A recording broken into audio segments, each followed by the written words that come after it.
In December of 1978, Littleton was a relatively small, quiet community. It was a winter morning, would have been a skiff of snow on the ground, and people would have been getting up, going about their normal duties, maybe walking or driving through the neighborhood.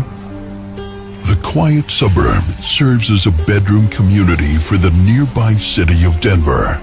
Families who live here enjoy a comfortable retreat from city life. Littleton's a city of about 40,000 people within the city limits. The area sits south of Denver, made up of really nice homes, not huge, but well manicured, lawns look good, a place you wouldn't mind living.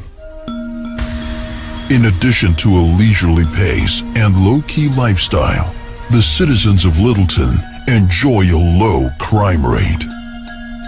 In 1978, Littleton had probably 2 murders, in Arapahoe County maybe 3 or 4.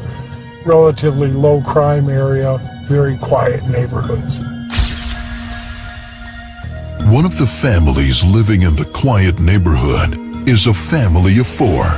Robert Spangler and his wife Nancy, their son David, and their daughter Susan.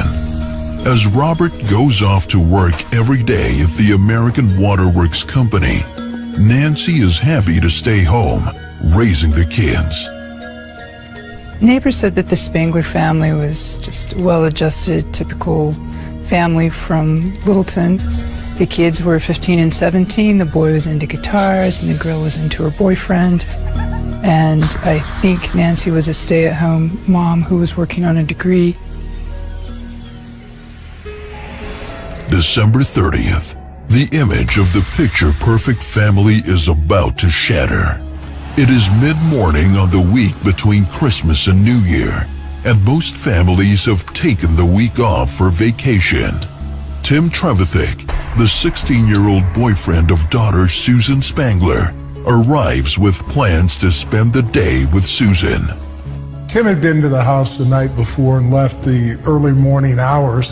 When he got up that morning, he called the house and then went over when there was no answer. His usual thing when he came to the house, if no one answered the door, would be to throw some pebbles at Susan's window. He got no answer to the pebbles. Tim went to the laundry room window and crawled through the window like he usually did. He went upstairs to Susan's bedroom, and as he entered the door, he hollered for her to wake up. When he didn't get a response, he threw his gloves at her, saying, Sue, wake up. But Susan Spangler is not sleeping. The closer he got to her, he realized that she was possibly dead. Trevithick races to David's room for help. He turned around and ran across the hallway to her brother David's bedroom. And he found David half in and half out of the bed, and there was blood on the floor around him. Susan's boyfriend calls the police in a panic. Authorities from the Arapahoe County Sheriff's Office arrive right away and secure the premises. What they discover is a crime scene so grisly, it defies all comprehension. Susan was shot and had a single gunshot wound to her chest, and it appeared to be she was shot from a distance and probably died fairly quickly. David, he also had suffered a single gunshot wound to his chest. It is not over yet. A third deeply disturbing scene waits for the police in the basement. It is the body of Nancy Spangler, also dead from a gunshot wound. Mrs. Spangler was found in the basement of the residence. She was found seated, slumped over to the right in front of a typewriter. The gun was found a short distance away. There was a typewriter on the table, and there was a note in the typewriter. Investigators read the letter. It appears to be a suicide note. The suicide note was like an explanation of what had happened, Nancy explained how she had found the gun by accident and didn't know why she never told him she had found the gun. She mentioned that she decided to do this, and they had argued about who would have the kids, and she stated, "I guess I will," in the note. The typewritten note is signed with a single handwritten letter, the letter N. It appears to police to be a double murder-suicide, but the investigators from the Arapahoe County Sheriff's Office are careful not to rule out any possibilities.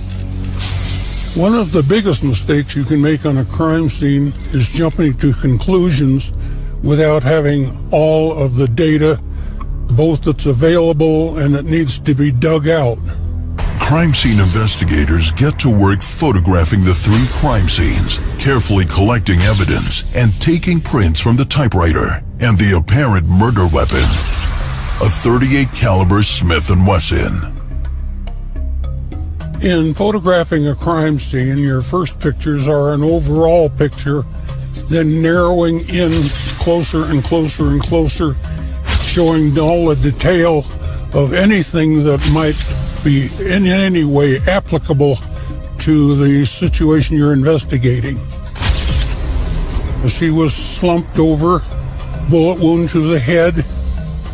The gun was a 2-inch revolver, positioned some 6 to 8 feet away from the victim, which is, while not unheard of, is rather unusual.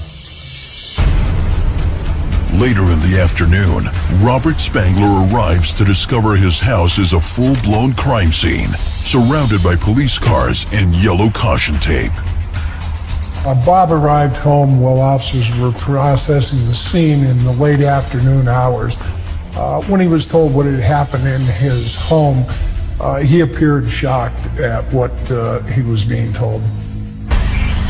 A distraught Spangler confirms that the alleged murder weapon, the .38 Smith & Wesson, belongs to him, but that he was not at home at the time of the killings.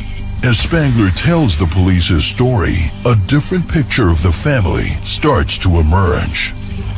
They met young. They were both from Ames, Iowa. He was a football star. She was a beauty pageant contestant. And they were young sweethearts. They married young.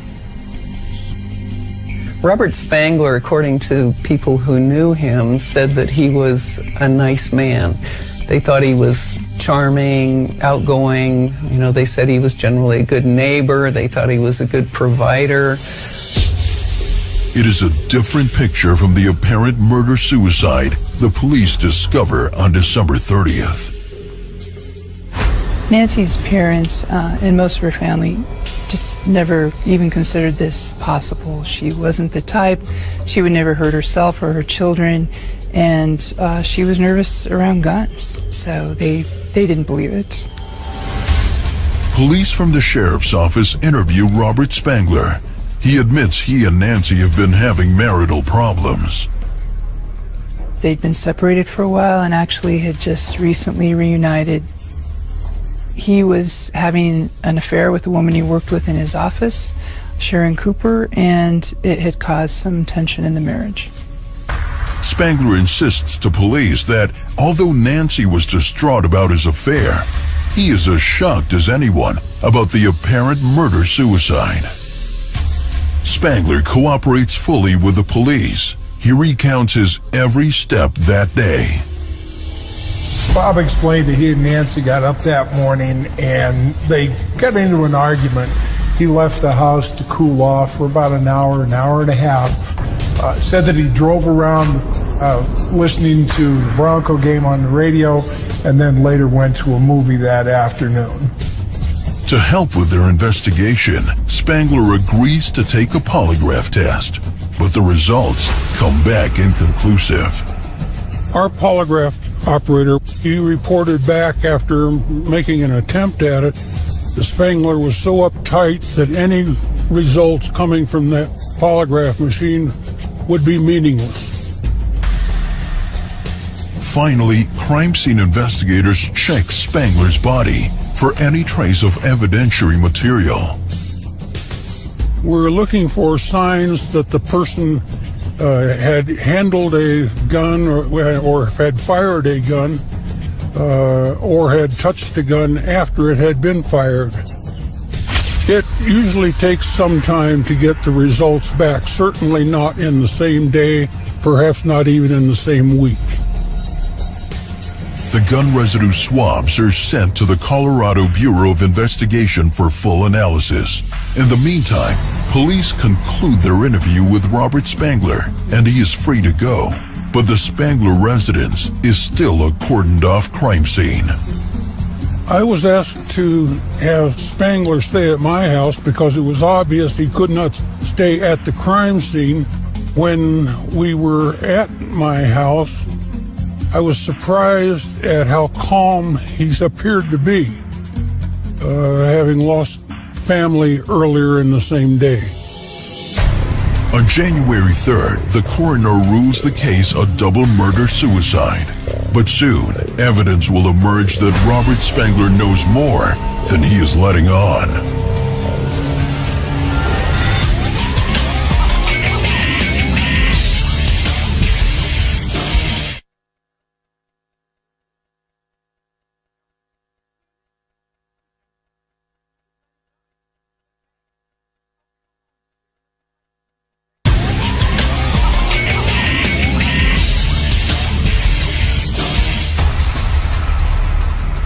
Nancy Spangler and her children Susan and David have been found shot to death. The crime has been ruled a double murder-suicide. Husband Robert Spangler has submitted to a polygraph test with inconclusive results. Suspicion grows when the results of a gun residue test arrive from the Colorado Bureau of Investigation. The results are surprising and troubling. Gunshot residue tests were completed on both Bob and Nancy. Nancy's test did not reveal the presence of any gunshot residue. However, one of Bob's hands tested positive for the residue. February 3rd, in a follow-up interview with police, Robert Spangler makes a change to his story. Later on, Bob had an explanation for the gunshot residue. He said that he actually did go into the house, went downstairs and found Nancy, and the gun was close by. He explained that he had picked it up, stepped back, making the statement, "Oh my God," and then dropped the gun onto the floor, turned around and left the residence. During the investigation, police had noted 2 sets of tire tracks in the freshly fallen snow on the day of the killings. The tracks match the tires on Spangler's car. This supports his new story about arriving at the crime scene and leaving again. Despite the official ruling, Nancy Stallman's family is convinced of Nancy's innocence. Further, they suspect Robert Spangler knows more than he is letting on. After Nancy's death and the children's death, the family saw Bob Spangler at the funeral services. He had hastily cremated the body. He was accompanied at the funeral by a girlfriend. He didn't behave like a typical grief-stricken mate and father, and they were suspicious. On top of their other suspicions, Nancy had written a letter shortly before she died. And in that letter, she was talking about the future. She was excited about things. She said that, they were trying to reconcile. And it did not sound like someone who was despondent and thinking about suicide. The close-knit community of Littleton is devastated to learn of the family's deadly tragedy. Despite the suspicions of the community and some members of the police, the case is closed. Life in Littleton goes back to normal. But for some, there are still too many questions that need to be answered. Questions mostly to do with Robert Spangler. When I picked up the case and I found out that all the evidence, except for the suicide note, had been returned to Bob Spangler, that included the gun and everything else, something I thought was terribly strange. As for Robert Spangler, the widower takes little time adjusting to his new life. After the murders, Bob Spangler moved back into the house, which his neighbors thought was very strange because there had been 3 murders in the home and they didn't think somebody would really want to move back in. To the shock of local residents, Robert Spangler marries his former mistress, Sharon Cooper. Sharon moves into the house where, just months earlier, Spangler's family was brutally murdered. Spangler told police that he was good at putting the past behind him. He didn't dwell on the past. He could compartmentalize things and just move forward. Robert and Sharon share similar passions. The couple make frequent hiking trips to the surrounding area. Robert and Sharon shared a real love for the outdoors. They loved to hike, particularly in the Grand Canyon. And Sharon had written a guidebook about the Grand Canyon that was really well received, so she was kind of known around there. Sharon's book, On Foot in the Grand Canyon, is widely regarded as an authentic look at the pleasures and very real dangers of hiking the canyon's steep trails. The Grand Canyon is a place that draws backpackers and hikers to have an outdoor experience. It is an incredible location. However, it is not to be taken lightly. The trails are precipitous. It's not like there's guardrails or safety nets or that sort of thing. The Grand Canyon Rangers rescue hundreds of people a year. And there are deaths that occur in the Grand Canyon. With a new wife and 3 dogs, it looks like domestic bliss. Robert Spangler described Sharon as the love of his life. She was his second wife, and he described that they had a unique relationship. And she was a bubbly, outgoing person, according to those who knew her, quite different than Bob's wife. But after a few years, trouble emerges once again in the married life of Robert Spangler. Shortly after Robert Spangler's father died, Sharon Spangler began a real emotional downturn. You can draw all kinds of inferences from her behavior as to what she was beginning to understand about Robert. All in all, it does appear that Mr. Spangler was not having very good luck with wives, or his wives were not having very good luck with him. In about 1986, the sheriff's office received a panicked phone call from Sharon Spangler, and when officers talked with her, she told them that her husband was out to get her. He was after her. And the authorities had to go out. They found her in a closet, panicked, and they had to take her to the hospital. Robert Spangler and Sharon Cooper get divorced. It is the second Spangler marriage to end in a shroud of mystery. Sharon Cooper moves out of the house and out of Littleton.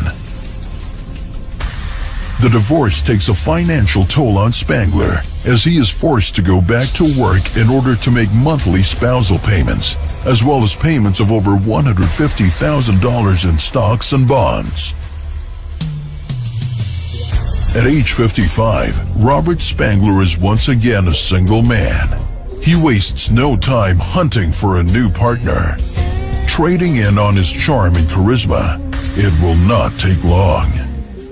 Robert Merlin Spangler was a very charming guy. He was very good with people. He was the kind of guy, immediately upon meeting him, you'd absolutely like him, and he could befriend you very quickly. That was part of his personality, absolutely.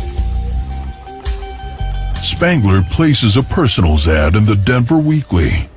One of those to respond is a retired bookkeeper from nearby Evergreen, Colorado, named Donna Sundling.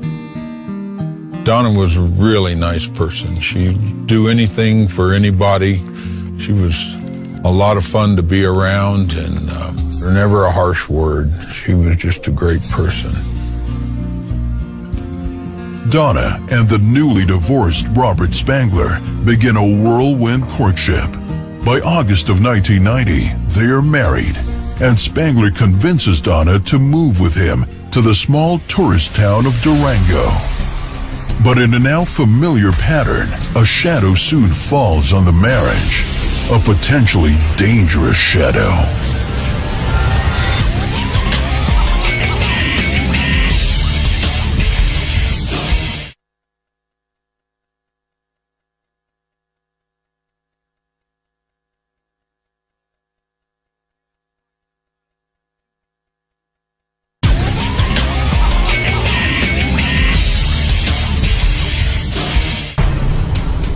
Robert Spangler's first wife and 2 children were found shot to death in a highly suspicious double murder-suicide. His second marriage is dissolved, resulting in an expensive divorce. Not to be deterred, Spangler marries again, this time to Donna Sundling, and settles into a new life in picturesque Durango. Durango is a classic Colorado mountain town. People are there because they love the outdoors. They kayak on their lunch hours, they hike all the time, and it's just a community that has very little crime, quite prosperous, and is isolated from the rest of the world but surrounded by beautiful mountains. For the 3rd time in his life, Robert Spangler is a husband. The couple becomes deeply involved in the Durango community, and Spangler himself referees soccer games for the local Parks and Rec League. Donna continues teaching aerobics at the Durango Sports Club, while Robert takes a job as a disc jockey at the local radio station. Spangler's on-air persona quickly establishes him as a local celebrity. Robert Spangler was a part-time country music radio DJ. He was popular, he had a chipper radio persona. He was well liked and recognized wherever he went. He was always friendly and open. People liked him. But Robert Spangler keeps his personal life a carefully guarded secret. When asked about his previous family, Spangler offers different versions of how they died. Over time, Robert told a number of different stories about what had happened to his family.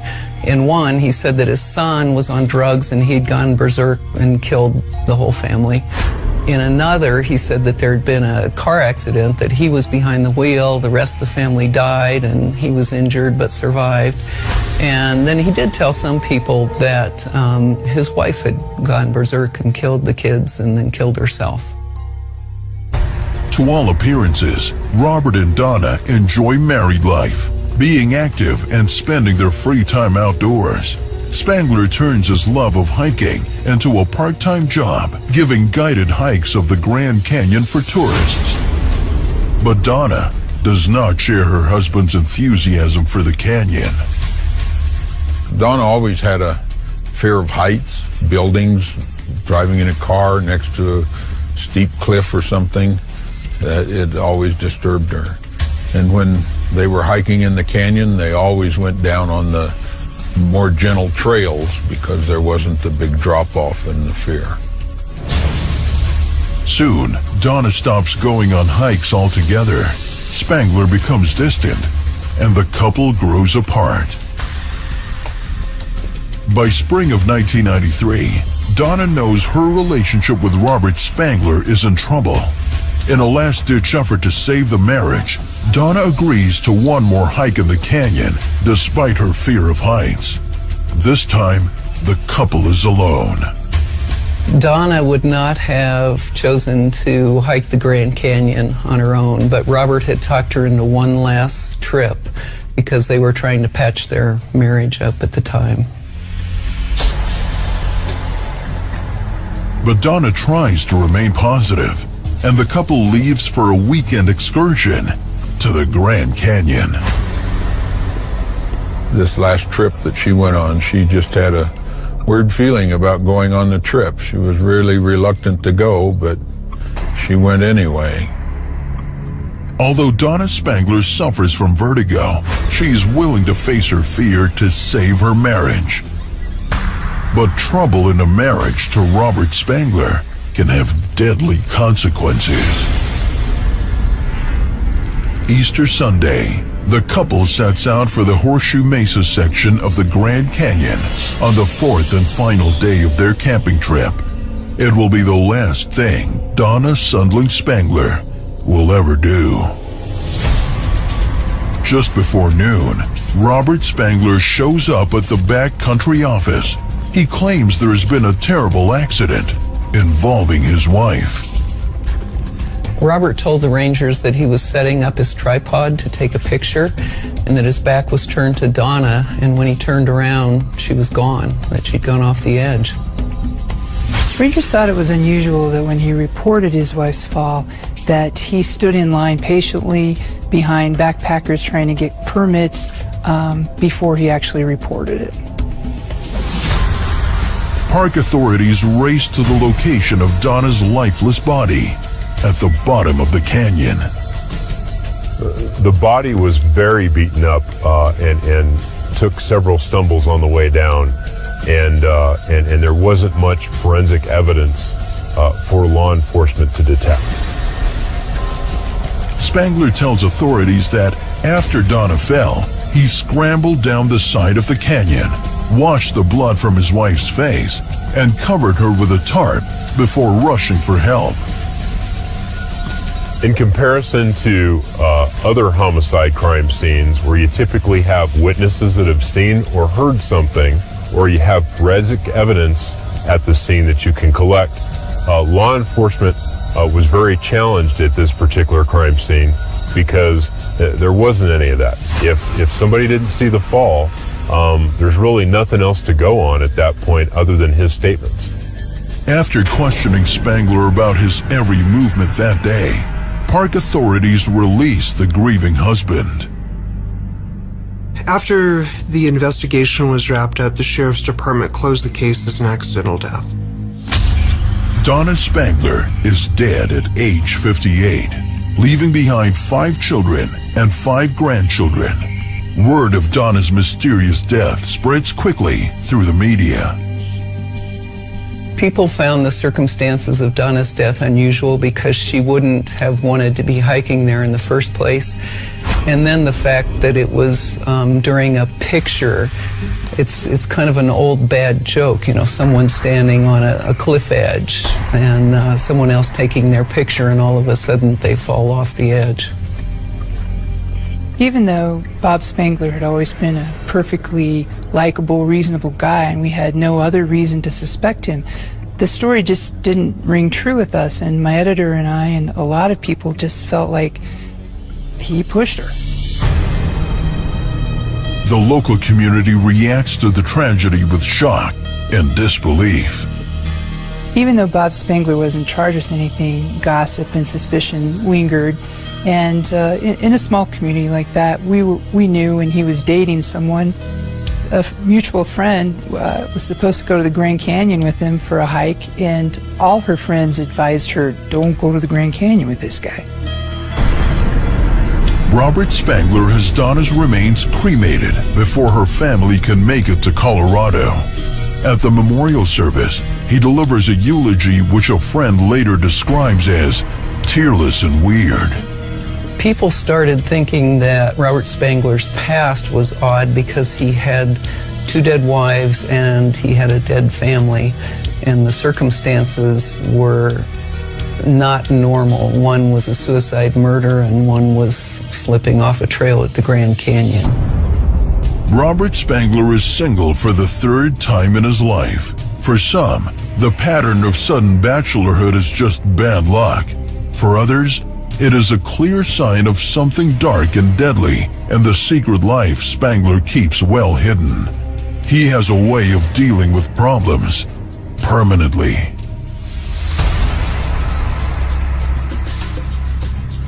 Robert Spangler receives a visit from his second wife, Sharon Cooper. A year after the Grand Canyon incident, Sharon Spangler, his second wife, was going through a tough time, and she actually moved back in with him in his Durango home. She rented a room from him. In a bizarre twist to an already remarkable story, Sharon Cooper's decision to reunite with ex-husband Robert Spangler will have tragic consequences and set off a chain of events that will lead authorities to solve the case of the mysterious widower and the gruesome parade of dead wives.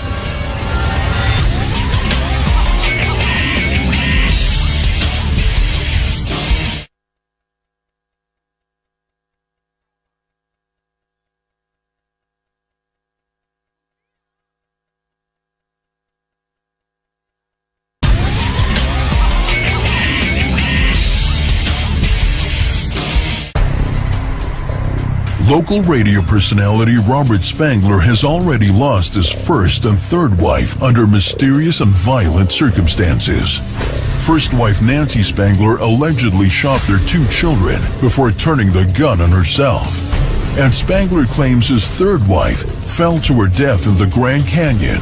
But a shroud of mystery surrounds all these deaths and Robert Spangler himself. On July 14th, Spangler's second wife, Sharon Cooper, moves in with him after being estranged for 6 years.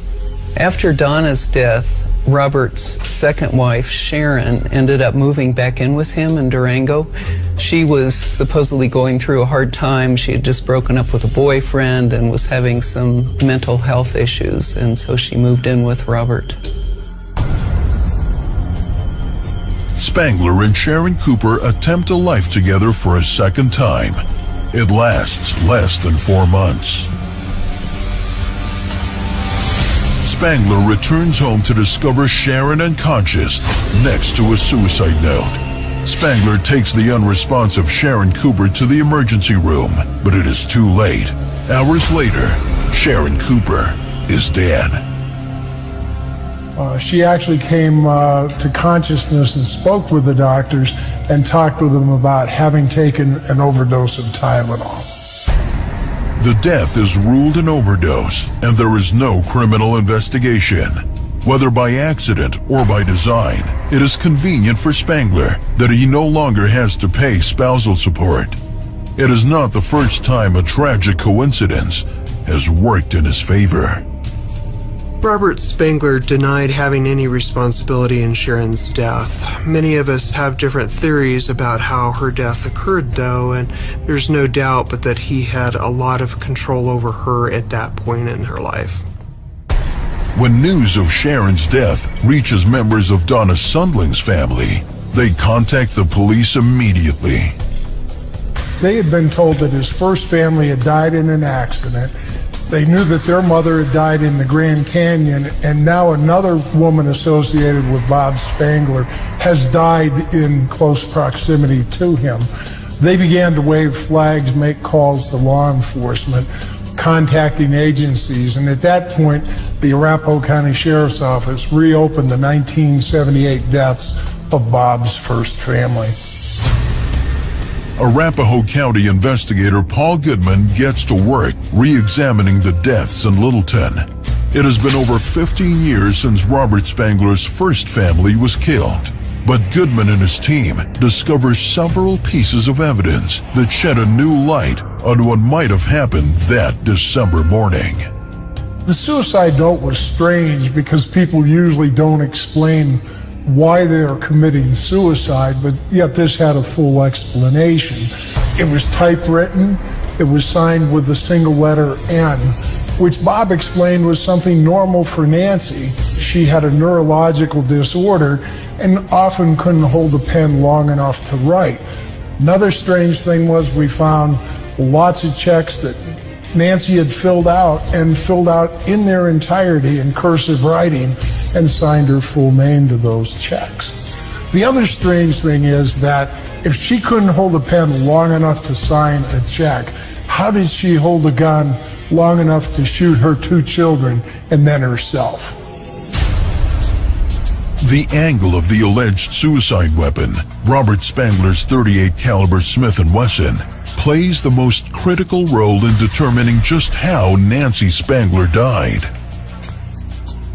This is a technique called test firing or proximity testing. and a weapon is fired at various distances from a target. You can see as the weapon is fired at very close ranges, and this is 1 inch, and we tested from 2, 3, 6 to 9 inches away. You can see as that distance increases, you get less soot deposited. We can take this data back and compare it with the entrance wound, and we can determine that when the weapon was fired, it was at least 6 inches from Nancy's head. Goodman enlists the help of Arapahoe County Coroner Dr. Michael Doberson. Together, they recreate the murder scene based on the autopsy report and crime scene photographs. We did come up with a study that was completed at that same period of time, and it involved 116 suicidal gunshot wounds, and most of them were to the temple area and into the mouth, and then a few into the back of the skull, into the brainstem area. And this is a highly unlikely place for a suicidal gunshot wound. What we typically see in self-inflicted wounds is a contact wound, and that's where the muzzle of the gun is in direct contact with the skin. What's more unusual is to see self-inflicted wounds that are fired at more of a distance. If it is fired at a distance, it's usually a relatively short one, but to have a self-inflicted wound have a range of fire of 6 to 8 inches is extremely unusual. Armed with proof that Nancy was murdered, Paul Goodman adds it to his growing file on Robert Spangler. In the meantime, Goodman has been working in conjunction with the FBI on the case of Donna Sundling, whose deadly accident took place on federal land in the Grand Canyon. The thing that makes this case really unique is that it's a multi-agency, multi-jurisdiction, multi-state investigation. There's a lot of forces to bear that are looking at Bob Spangler, and none of them individually just have enough to prove and establish probable cause to move a case forward. We didn't have a lot of forensic evidence. We didn't have witness statements. I think investigators quickly realized that unless we get a confession, it's going to be difficult to prove murder. But a full confession is unlikely from a man who for 22 years has declared his innocence in all of the deaths. FBI agent Leonard Johns seeks the help of expert profilers from the Bureau's Behavioral Analysis Unit. The first thing that the FBI profilers recommended that we do on this case was to build a thorough background on Robert Spangler, find exactly who he was, and find out everything we possibly could about his personality traits. As we built more and more of a background on Bob Spangler, we quickly realized that he was very charismatic, he was very manipulative, he was very successful in everything that he did, and he usually got his way in just about everything in a personal and professional environment. Agent Johns works closely with county and state police to devise a strategy that will bring Robert Spangler to justice. Authorities keep close tabs on Robert Spangler, who is now living in Grand Junction, Colorado, a 3-hour drive south of Durango. Grand Junction is the largest town on the western slope of Colorado. It's about 50,000 people, mainly working class people. And it's the kind of town where a lot of people know each other. And at the time Robert Spangler was here, there were a lot of community theaters, so he was involved in that, and a lot of people knew him through that. Consistent with his profile, Robert Spangler is still craving the spotlight, working as an actor in the local dinner theater. While in rehearsal for one of the plays, Spangler discovers he's having trouble remembering his lines. He goes to a doctor to pursue the problem. The diagnosis is cancer. Spangler writes to family and friends to tell them of his condition. During our investigation, one of our people had talked to a woman. She later contacted him and told him that she had gotten an email from Bob explaining that he was suffering from a brain tumor, which was going to be fatal. Investigators are now in a race against time. The combined forces of Paul Goodman, Leonard Johns, and attorney Camille Bibles have to act fast if they are hoping to secure a confession and a conviction for Bob Spangler. The authorities descend on Grand Junction. To the surprise of no one, Spangler has married again to 53-year-old Judith Hilty. The police have to act fast before Robert Spangler's bad luck with wives claims another victim.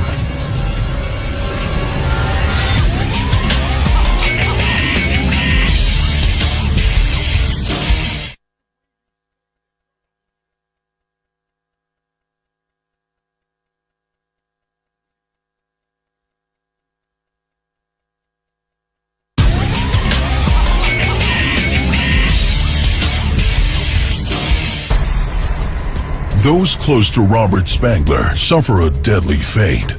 First wife Nancy was found dead of a gunshot wound, along with her 2 teenage children. Second wife Sharon is dead of a drug overdose. Third wife Donna falls to her death in the Grand Canyon while hiking with Spangler.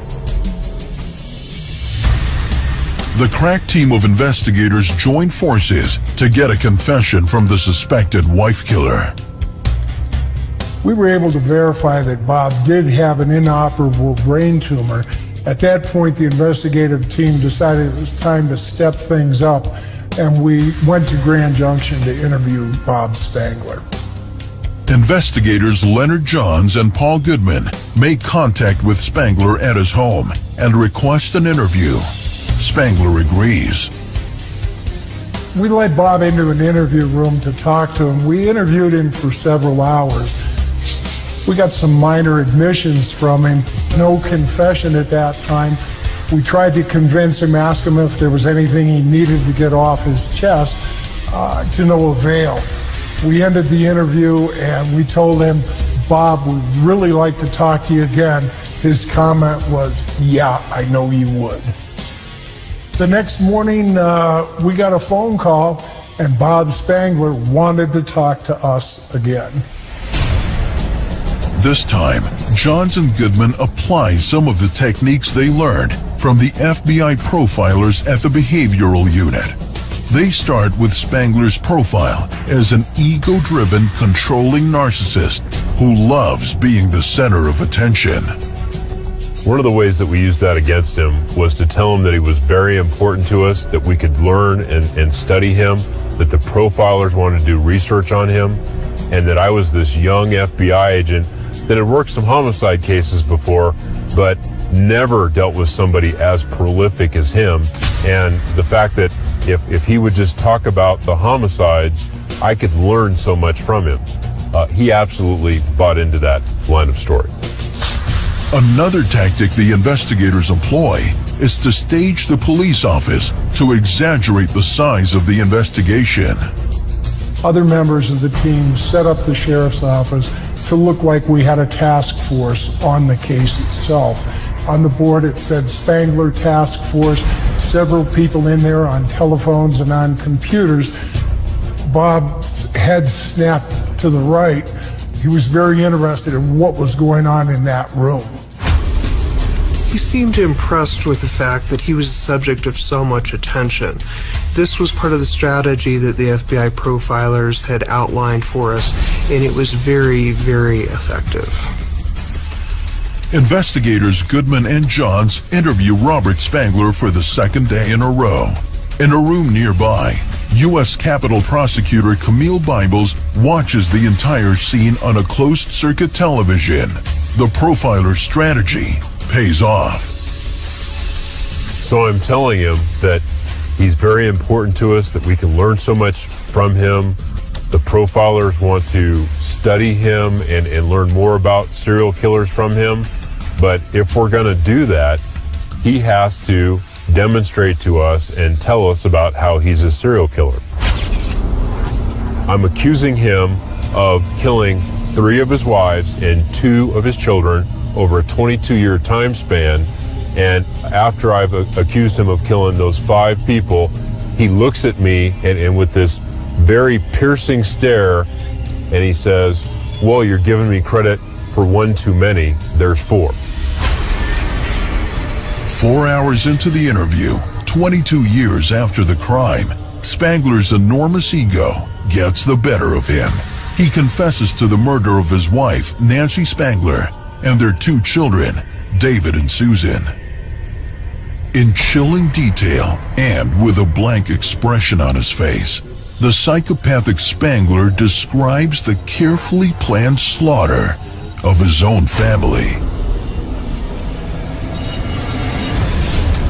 Bob explained to us that that morning he had already made the decision to kill Nancy, and he had earlier had her sign a letter N to a blank sheet of paper that he later typed the suicide note onto. He told her that he had a surprise for her and asked her to come into the basement to sit down at the table and close her eyes. He said that when she did close her eyes, he had earlier hidden the gun. He pulled the gun out from where it was hidden, shot her in the head. Robert then heads upstairs, confident his children are still asleep, and continues with his plan. Shot his daughter, Susan, and then he went across the hall to shoot David. David had apparently heard at least Susan's shot, and he was sitting up in bed. He shot David once, and David kind of went over, but he was still alive. And he decided that it wouldn't be in keeping with Nancy having shot David if there were 2 bullets in him. So he went ahead and smothered David into a pillow that was on the floor.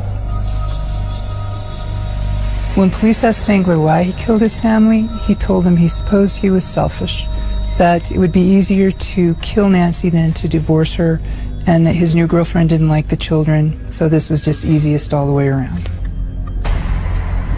Hoping to secure a full confession, Goodman and Johns pressure Spangler about the 1993 death of Donna Sundling. Bob Spangler's adamant that he's not going to talk about the Grand Canyon homicide. Donna has adult children, and he's very fearful that they're going to attack his assets if he confesses to her murder. We went back and forth, used several techniques. We even told him that he was interested in being known as a serial killer, but if he only killed the first family, he wasn't a serial killer. Eventually, he confessed to Donna's murder also. Through the media, news of Spangler's cold-blooded confession spreads across the state from Littleton to Durango to Grand Junction. Robert Spangler's confession was really shocking in Grand Junction. It was all people talked about for a few months. And part of the shock was that the people who knew him thought that he was a nice man. They couldn't believe that he could do such a thing. Robert Spangler is arrested and taken into custody. With a full confession already secured, there is no need for a criminal trial. Robert Spangler pled guilty to first-degree premeditated murder of Donna. As part of our plea, he also admitted the killing of Nancy and his 2 children in Colorado. We wanted to add that to our plea to give closure and finality to Nancy's family. At the plea hearing, for many journalists covering the case, it is the first opportunity to see the charming and psychopathic killer in the flesh. The courtroom was crammed with people. Some of the victims' family members were there, and his 4th wife was there. She was surrounded by friends who were kind of acting as bodyguards. And when Spangler came in, it seemed like he was on stage. He was smiling, he was winking at his 4th wife. You know, he seemed just so cold and unruffled, and he never did look at the victims' families at all. The sentence of life behind bars with no chance of parole is not the only life sentence for Robert Spangler. 9 months after his conviction, Robert Spangler dies in prison.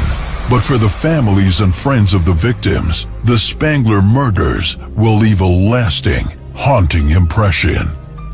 This crime is more heinous and cold-blooded than just about any crime I've ever covered.